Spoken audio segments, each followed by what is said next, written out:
أعوذ بالله من الشيطان الرجيم. كتب عليكم القتال وهو كره لكم، وعسى أن تكرهوا شيئا وهو خير لكم، وعسى أن تحبوا شيئا وهو شر لكم، والله يعلم وأنتم لا تعلمون.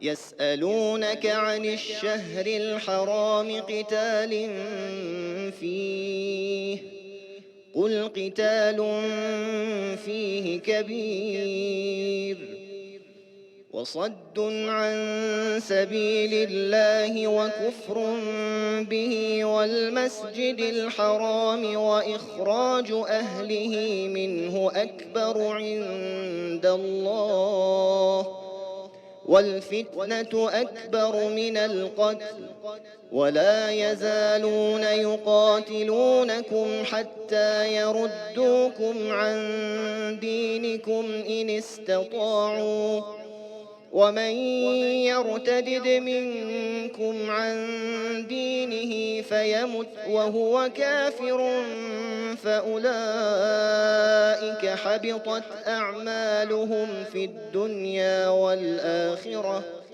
وأولئك أصحاب النار هم فيها خالدون.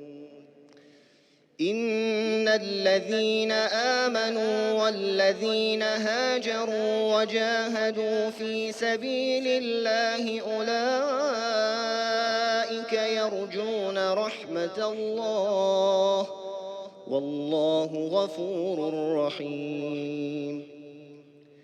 يسألونك عن الخمر والميسر، قل فيهما إثم كبير ومنافع للناس وإثمهما أكبر من نفعهما، ويسألونك ماذا ينفقون قل العفو، كذلك يبين الله لكم الآيات لعلكم تتفكرون.